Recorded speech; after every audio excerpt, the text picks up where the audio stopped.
पल में।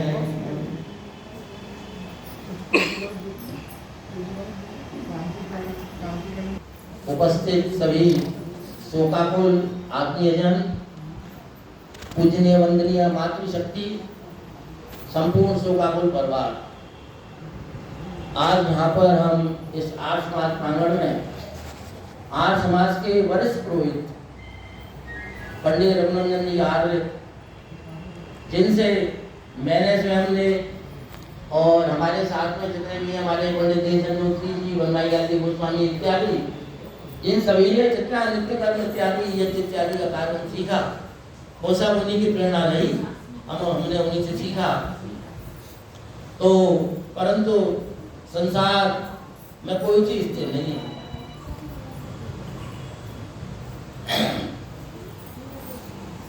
तो आप देखते हैं संसार में सब चीज चलायमान है। जो समय पहले था वो अब नहीं है, जो श्वास हमारी पहले चली गई वो अब नहीं, अब है वो आगे नहीं होगी। सूर्य चल रहा है, पृथ्वी चल रही है, पृथ्वी के चारों ओर चंद्रमा चल रहा है, मौसम का परिवर्तन हो रहा है। सारे संसार में, पूरे संसार में आप देखो, पूरा संसार परिवर्तनशील है। और परिवर्तनशील नहीं है तो केवल वही चीज है जो दिखाई नहीं पड़ रही, वही सत्य है। और जो दिखाई पड़ रहा है उसको वो कह दिया कि ये असत्य कह दिया। असत्य नहीं, इसका अर्थ है, जैसे शंकराचार्य ने कहा कि प्रीति जगत में 4 दिनों के नाते हैं, 4 दिनों के पीछे और 4 दिनों के नाते हैं। पलकों के पर्दे पड़ते ही आगे सब जाती हैं, व्यक्ति संसार छोड़ के चला जाता है। सब नाते मिट जाते हैं, कोई नाता नहीं रहता है। जब आत्मा चली जाती है उसका किसी से कोई संबंध नहीं रहता। संबंध जब तक हम सामने हैं तभी तक संबंध है, कोई संबंध नहीं है।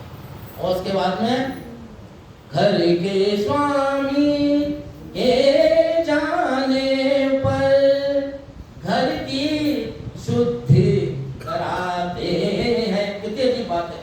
जिसका सारा बालक, बच्चे, पत्नी सब उसी की, दुकान मकान, जायदाद, संपत्ति सब उसी की, और जब वो चला जाता है तो छुट्टी कराओ, ऐसा उसी का। क्या संसार का प्रश्न है। घर के स्वामी के जाने पर घर की शुद्धि कराते हैं। इनके परिवार ने, इनके 2 पुत्र हैं। एक हमारे वेद प्रकाश जी, जिनको पप्पू कहते हैं, पप्पू स्टूडियो है, और ये राजीव कुमार जी, उनके छोटे भाई हैं। ये दोनों मिलकर के स्टूडियो को चलाते हैं। और इनकी बहनें हैं, समझे ना। एक वहाँ में आई है मुरादाबाद, समझे ना, और एक अजमेर में, और वो भरतपुर वाली जयपुर चली गई है। 3 पुत्रियां हैं, तीनों ही, यानी तीनों ही जरा भी दुख तकलीफ हो जान लड़ा लेती थी। और पंडित जी की तारीफ कितना करो तुम्हें, इतनी क्या अपना आराम कर, यानी अपनी परमात्मा को समर्पित हो जाता है। हे प्रभु, तेरी गोद में ही आनंद है, संसार में कोई परमानंद है, इसीलिए कैसे छोड़ दे कि हमको आनंद शांति प्राप्त हो सकती है। तो मैंने कुछ थोड़ी सी बात समय को देखते हुए श्रद्धांजलि देना चाहे। तो यहाँ पर कह सकते हैं, उनकी नातनी बेचारी दिल्ली से तुरंत आ गई, हर्षिता छोड़ छाड़ करके, मालूम पड़ा पढ़ाई में होते हुए भी सबको छोड़ करके आ गई। बहुत परिवार में प्रेम, इसलिए सब उसका जितना राजा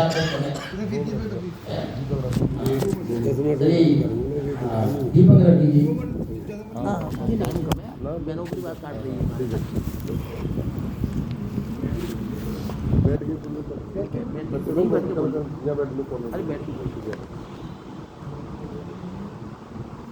आदरणीय ताऊ जी, मेरे पड़ोसी थे, मेरे बुजुर्ग थे।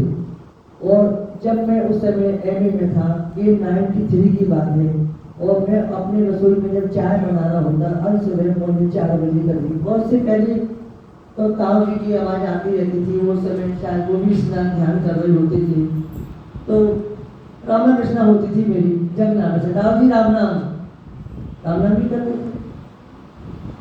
मैंने उनसे एक बार पूछा, ये दूर सदूर से आवाज आ रही है, ये जो भजन है जी कहाँ से आवाज आती है? मतलब मैंने उनसे पूछ लिया। तो बोले बेटा ये तो भजन वो आर्य समाज से आता है और ये रेडियो में ही बजाती आता हूँ वहाँ पे। कौन सा भजन था? 2 लाइन के बराबर सामने बस। नाम प्रभु का प्यारा हो, प्यारा हो, प्यारा हो, नाम प्रभु का प्यारा हो, प्यारा हो, प्यारा हो, दाता पालन हारा हो, हारा हो, प्यारा हो, नाम प्रभु का प्यारा हो। देखिए उस कालखंड में शास्त्रीय गीत की आवाज मेरे पेट में वहां तक आवाज साफ साफ आती थी, क्योंकि ना तो अपने वाहन थे, ना की जनसंख्या थी, और सब जगह शुद्धता पवित्रता थी और संस्कार थे, मर्यादाएं थी। लेकिन आज समाज की आवाज से ज्यादा फिल्मी गाने बजते हैं, टीवी चलता है। मैं आदरणीय ताऊ जी को अष्टकोश श्रद्धांजलि देता हूँ, और क्योंकि एक बात कहूँगा, आज सब लोगों से कह रहा हूँ कि घर में बुजुर्गों की जरूरत है। यदि बुजुर्ग हैं तो सब कुछ है, बुजुर्ग हैं तो बुजुर्ग की छत है। आज मेरे ऊपर बुजुर्ग नहीं है, ना मेरे माँ है, ना मेरी पिता है, मेरे पिता हैं और मेरे ऊपर छत भी नहीं है। तो घर में बुजुर्गों की जरूरत है, इसलिए समय रहते माता पिता बुजुर्गों की सेवा कर लीजिए, आपको वही पद मिलेगा जो इनको मिला है। ये पूरे नगर के पुरोहित हैं, इनसे बड़ा ज्ञानी मेरी दृष्टि में कोई नहीं है। ओम नमस्ते।